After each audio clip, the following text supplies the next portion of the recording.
Hello students, today I am going to teach about animals in the environment which are related to class 5. Dear student, आज हम लोग पर्यावरण में जानवरों की क्या स्थिति होती है, किस तरह के जानवर मौजूद होते हैं, इस सब बारे में हम लोग पिछले वीडियो में चर्चा किए थे, जिसमें हम लोग क्लासिफाइड करते हुए इसको दो भागों में बांट दिए थे, जिसमें एक वर्टिब्रल था, दूसरा इनवर्टिब्रल एनिमल्स था। आज उसी वर्टिब्रल एनिमल्स को बढ़ाते हुए आगे हम आज उसको रेप्टाइल्स और एम्फीबियंस के रूप में देखेंगे।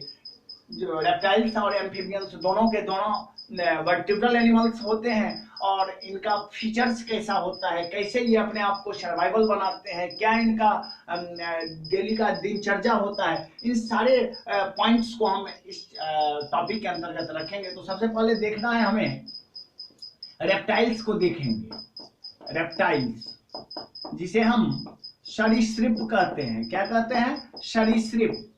सभी रेंगने वाले जितने भी जीव हैं सब इसी के अंतर्गत रेप्टाइल्स के अंतर्गत आते हैं। तो देखेंगे रेप्टाइल्स के कौन कौन से फीचर्स होते हैं।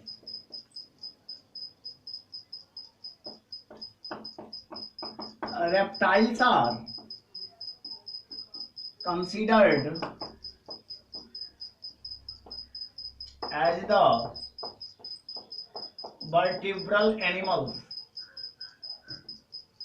वर्टिब्रल एनिमल्स सभी प्रकार के सरीसृप वर्ग के जंतु जो भी होते हैं सबके सब कशेरुकी होते हैं, मतलब इनके पास में वेल डेवलप्ड बैकबोन क्या होता है? मौजूद होता है। दे ले देयर एग्स,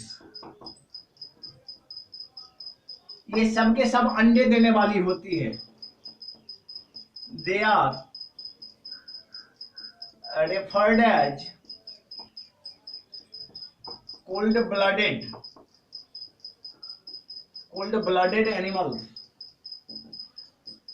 ये सब के सब शीततापी होते हैं। कहने का मतलब है इनके शरीर का ब्लड जो होता है वो कोल्ड होता है, ठंडा होता है, क्योंकि इनका आधा से अधिक जीवन कहाँ बीतता है? या तो पानी में, और फिर आधा से अधिक जीवन कहाँ बीतता है? लैंड में बीतता है। तो इसलिए इन सब का जो शरीर होता है वो कोल्ड ब्लडेड होता है, मतलब इनके शरीर का जो ब्लड का टेम्परेचर होता है अत्यंत नॉर्मल होता है। क्या होता है? अत्यंत नॉर्मल होता है। They live both on land and in water. इस तरह के जीव दोनों प्रकार के क्लाइमेटिक कंडीशन के लिए, वो लैंड पर भी सर्वाइवल है अत्यधिक टेम्परेचर के अंतर्गत, और फिर वो वाटर में भी सर्वाइवल है जहाँ की उसको नाम मात्र का टेम्परेचर मिलता है। वहां पर उसको जो है तो हमेशा ये क्या कहते हैं, विंटरी क्लाइमेट मिलता है, सर्द क्लाइमेट मिलता है। अब हम इसके नेक्स्ट फीचर्स को देखेंगे।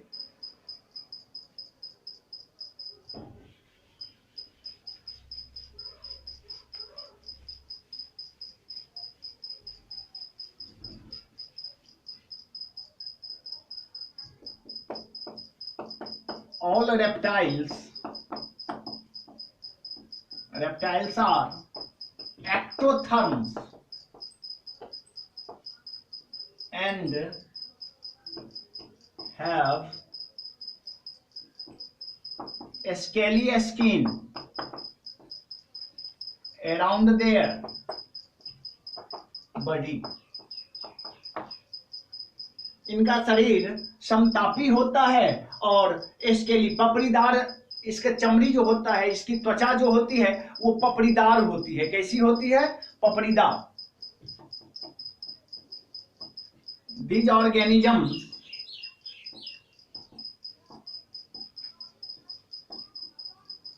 breathe through their lungs or sometimes breathe through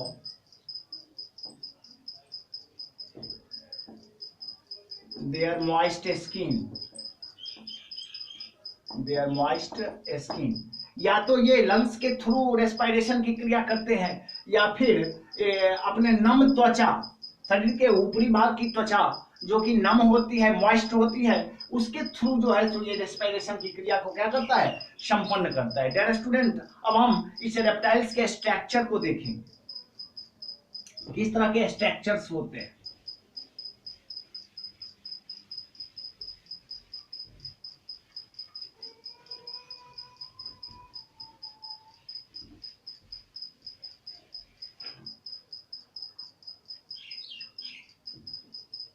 structures,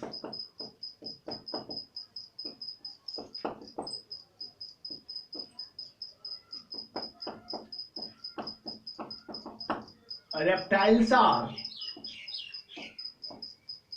found in all shapes, sizes, color, all shapes, sizes, color,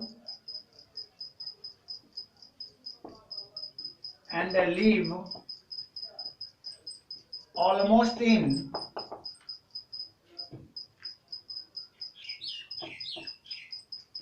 every climate of the world. Reptiles are found in all shapes. ना तो हम इसके shape को define कर सकते हैं, ना size को डिफाइन कर सकते हैं, ना ही इसके रंग को डिफाइन कर सकते हैं।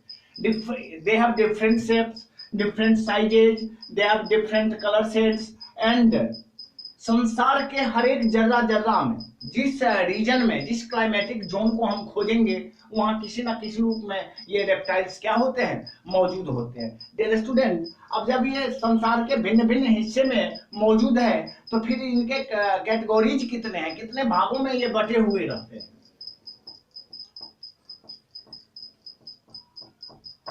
The reptiles are of mainly four types, और ये रेप्टाइल्स जो संसार के हर एक कोने में मौजूद हैं, किस तरह के इनके प्रकार कौन कौन से होते हैं, अब हम इनको देखेंगे। तो पहला प्रकार है alligators and crocodiles, alligators and crocodiles. दूसरा जो हमारा रेप्टाइल्स है वो है स्नेक्स, क्या है, स्नेक्स है। तीसरा जो हमारा रेप्टाइल्स है वो है लेजार्ड्स एंड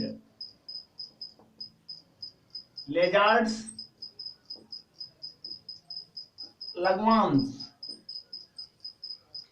और चौथा है हमारा टर्टल्स एंड टर्टवाइजेज। ये चार तरह के रेप्टाइल्स संसार भर में मौजूद है, जिसमें से पहले को हम एलिगेटर्स एंड क्रोकोडाइल्स कहते हैं, दूसरे नंबर पर हमारा स्नेक्स है, तीसरे नंबर पर हमारा लिजार्ड्स एंड लिग्वान्स है, और चौथे नंबर पर हमारा टर्टल्स एंड टर्टवाइजेज। ये चार तरह के सरीसृप हैं जो हर एक शेप में, हर एक साइज में, उनके colour, they have different colour shades, और संसार के हर एक क्लाइमेटिक सीजन को क्या करता है, वो फॉलो करता है। तो ये कुछ एक रेप्टाइल से रिलेटेड उसके फीचर्स, स्ट्रक्चर्स और उसके काइंड्स थे। अब हम एम्फीबियंस के बारे में जानेंगे, जिसको हम प्रायः हम लोग परिचित हैं उससे, उभयचर कहते हैं। क्या कहते हैं, उभयचर। अब हम फीचर्स ऑफ एम्फीबियंस देखेंगे।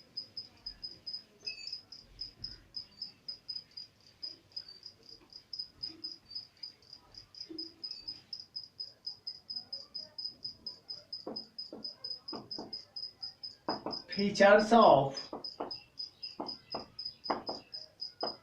amphibians। एम्फीबियन से मतलब है उभयचर। आप सभी इसके बारे में पूर्व परिचित है। उभयचरों से मतलब होता है, उभय मीन्स होता है दोनों, और चरों माने होता है चरण या विचरण करने वाला, चरण या विचरण करने वाला। कहने का मतलब है ऐसे जीव जो दोनों तरह के, चाहे वो लैंड हो या फिर चाहे वाटर हो, दोनों तरह के क्लाइमेटिक जोन में जीने के लिए बाध्य हो जाता है, तो उसे हम एम्फीबियन कहते हैं, जो वाटर में भी कैपेबल हो और जो लैंड पर भी कैपेबल होते हैं। Such organisms are referred as amphibians. अब देखेंगे इसके बारे में।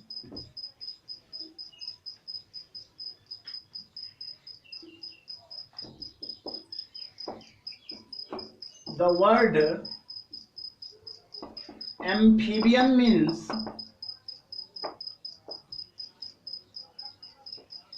double life, double life।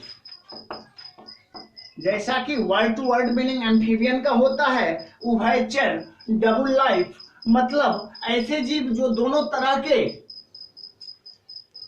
Climates में जीने के लिए बाध्य हो, चाहे वो लैंड हो चाहे फिर वाटर हो। अगर वो कैपेबल है अपने आप को, तो वो जो है सो अपने आप को क्या बना देगा, सर्वाइवल बना देगा। दे ऑल्सो ले दियर eggs.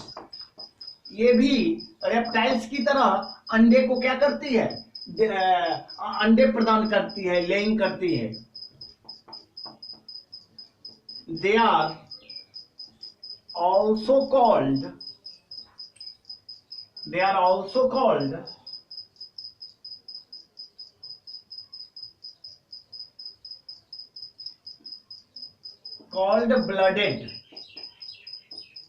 blooded animals.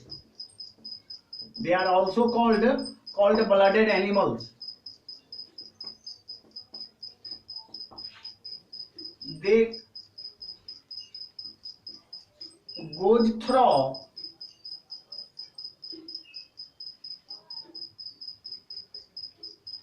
a cyclic process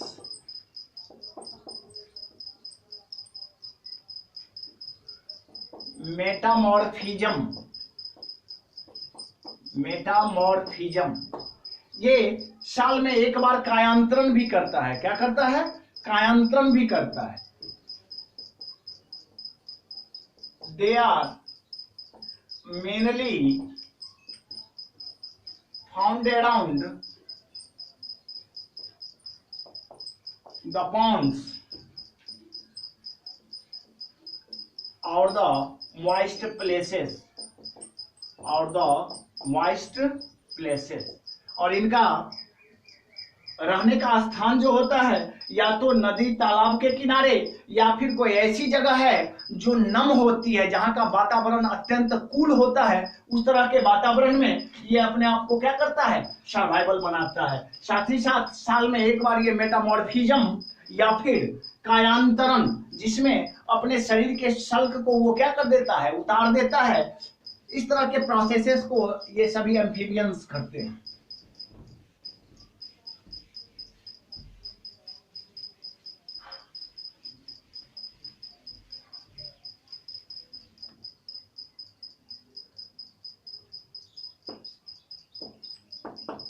About 5,743 amphibians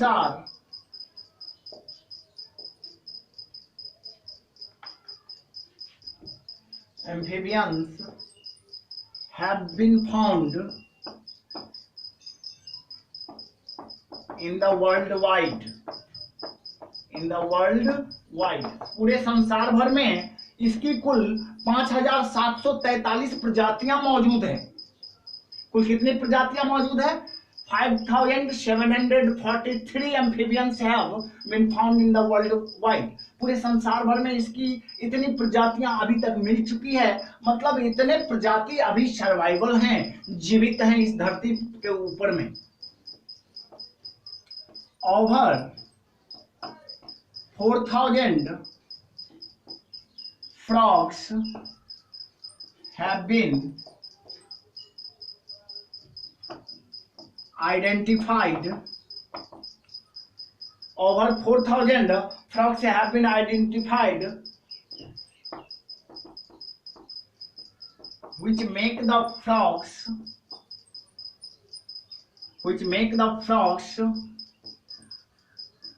most common amphibians in the world, और कुल 5743 प्रजातियों में से 4000 प्रजातियां जो है जो सिर्फ किसकी है, मेढकों की है।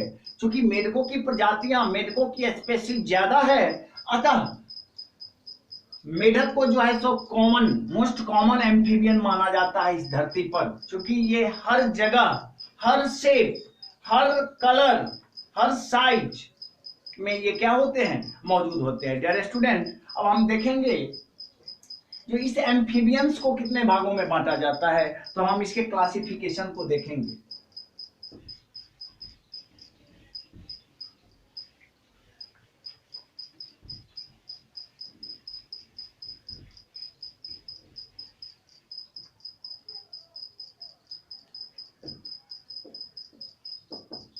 All amphibians are categorized into 5 different animals. 5 different animals which are, पूरे एम्फीबियंस को हम 5 भागों में बांटते हैं, जिसमें से मेरा पहला है फ्रॉग्स, दूसरा है टोड्स, तीसरा है सालामांडर, चौथा है न्यूट्स, और पांचवा है कैसिलियंस। ये 5 प्रजातियां हैं, जिसमें से पहला है फ्रॉग्स, दूसरा है टोड, तीसरा है सालामांडर, चौथा है न्यूट्स और पांचवा है कैसिलियम। ये 5 प्रजातियां हैं जो सर्वमान्य है पूरे विश्व के हर एक क्लाइमेटिक रीजन को ये क्या करता है, पॉजेज करता है और वहां अपने आप को क्या करता है, सर्वाइवल बनाता है। डियर स्टूडेंट, ये आज हम लोग एम्फीबियन और रेप्टाइल्स के फीचर्स को देखे, फिर नेक्स्ट वीडियो में हम लोग अन्य जीव जंतुओं के बारे में चर्चा करेंगे। तब तक के लिए धन्यवाद।